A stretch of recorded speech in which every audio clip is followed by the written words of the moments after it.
अस्सलाम वालेकुम वरहमतुल्लाहि वबरकातुहू।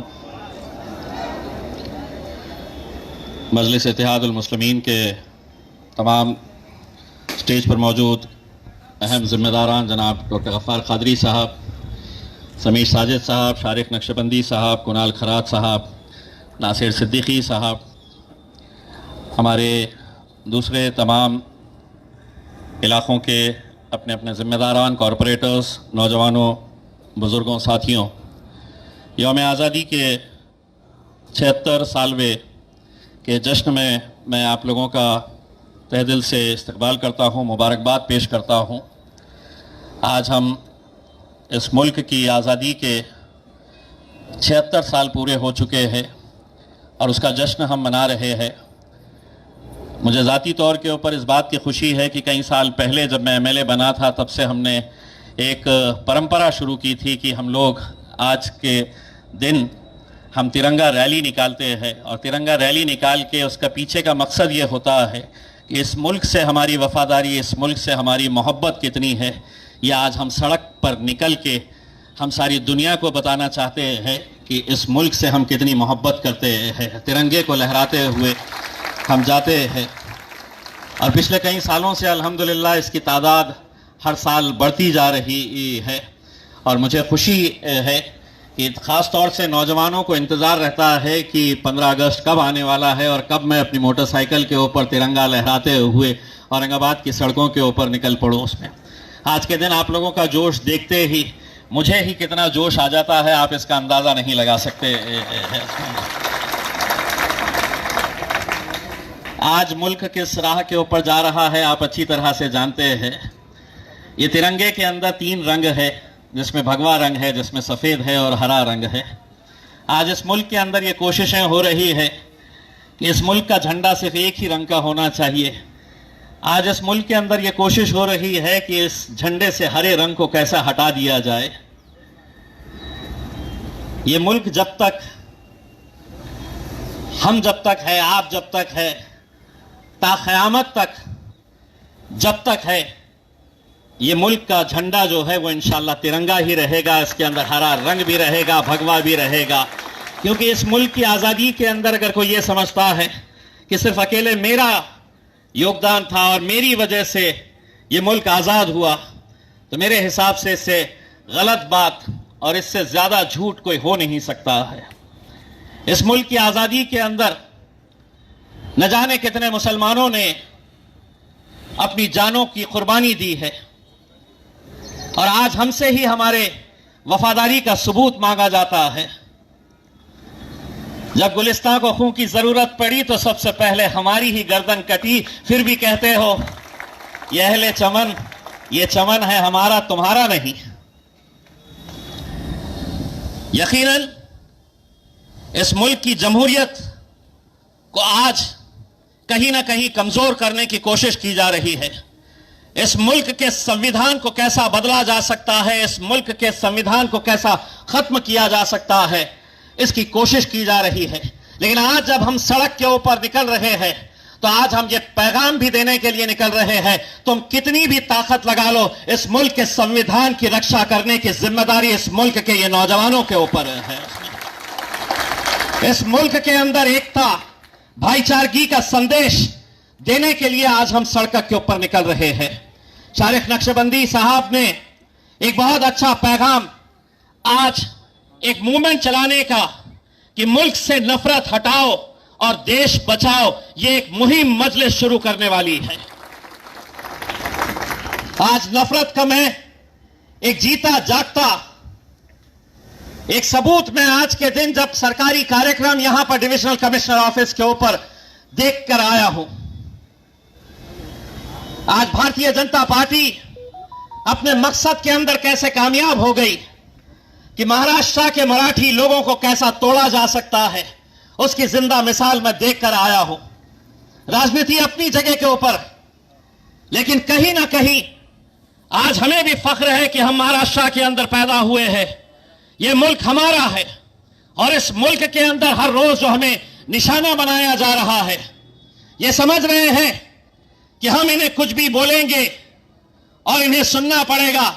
गए वो दौर जब तुम बोलते थे और हम सुनते थे, अब हम बोलेंगे। और सिर्फ यहीं पर नहीं, अल्हम्दुलिल्लाह पार्लियामेंट के अंदर भी हम सीना तान कर बैरिस्टर असदुद्दीन अवैसी साहब के पीछे खड़े रहकर हम बोलना हमने भी सीखा है।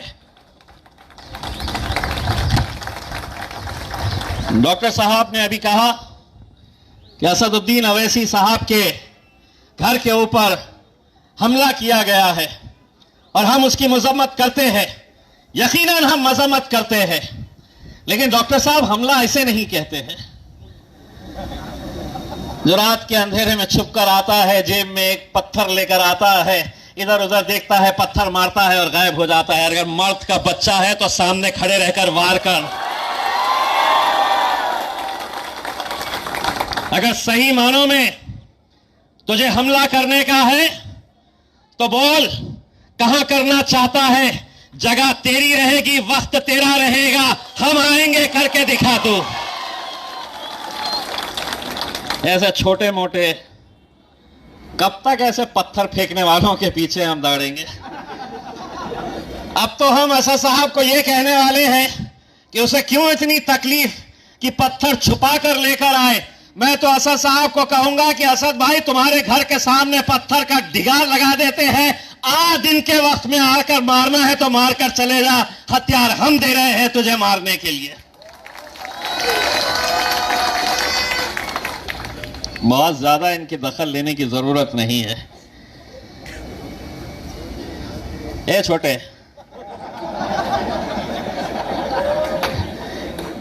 उनके लिए तो मेरा छोटा ही काफी है।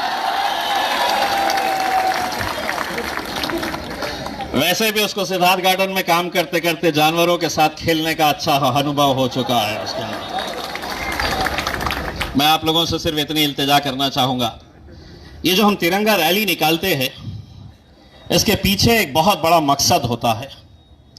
अपने मुल्क से मोहब्बत, अपने मुल्क से वफादारी।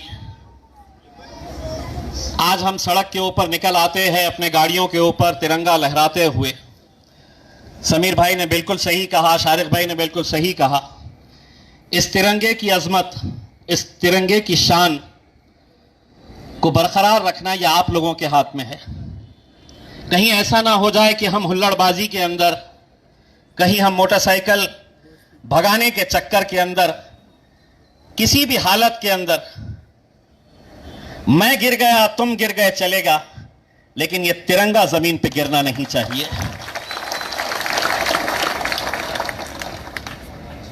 क्योंकि आज हमारे ऊपर हर तरीके से हर कोई नजर रखा हुआ है। देखते हैं, ढूंढते हैं कि झंडा चढ़ाते वक्त सही चढ़ाए है क्या, ऊपर नीचे तो नहीं हो गया है क्या। सारी कोशिशें ये जारी रहती है, लेकिन हम भी कहां मौके देने वाले हैं। अब इतने तो उस्ताद हो चुके हैं। तो इसीलिए आप लोग जब यहां से अपने मोटरसाइकिलों के ऊपर निकलेंगे, आज हमने एक प्रांतो साहब ने एक गाड़ी का इंतजाम किया है जिसमें देशभक्ति के गाने लगेंगे। वरना होता यह है कि हम मोटरसाइकिलों के ऊपर अपना हॉर्न बजाते हुए निकलते हैं जब, तो जो देखने वाला होता है उसे ऐसा महसूस होता है कि ये सड़क के ऊपर से हुल्लड़बाजी करने के लिए आए हैं। इसलिए आप लोगों से अदबन गुजारिश है कि आज तिरंगे को लहराइए, अपने जोश को दिखाइए, लेकिन वो गाड़ी आगे रहेगी और उसके अंदर देशभक्ति के गाने लगे रहेंगे। जो रूट आपको दिया गया है उसी रूट के ऊपर आइए। एक दूसरे को आगे पीछे करने के चक्कर के अंदर कहीं अपनी जान और किसी और को नुकसान पहुंचाने की कोशिश ना करें। शारिक भाई ने बिल्कुल सही बताया है कि जो भी फोटोग्राफी का प्रोग्राम होगा, आप जिन जिन को भी शारिक साहब के साथ फोटो लेना रहेगा प्रोग्राम के बाद, तो शारिक साहब यकीनन फोटो के लिए आपको शारिक भाई और सबीर भाई दोनों भी यहाँ पर रहेंगे फोटोज के लिए मौजूद। बस आप लोगों से इतनी इल्तिजा है कि पूरे डिसिप्लिन के साथ आप लोग चलिए। मेरे कहने के बावजूद भी मुझे मालूम है कि आप लोग सुबह सुबह पाए खा के आते हैं, उसमें कि दिन भर आपको मोटरसाइकिल के ऊपर चलना है उसके, लेकिन इसके बावजूद भी आप चलते रहिए। इंशाल्लाह बार बार मुलाकातें होती रहेगी।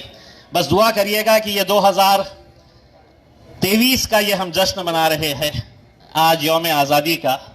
2024 कैसा होगा ये आप लोगों के हाथ में है। इंशाअल्लाह आप लोग दुआ करिएगा कि 2024 का जश्न कैसा रहेगा करके। बहुत बहुत शुक्रिया। वाखिर दवाना अल्हम्दुलिल्लाह।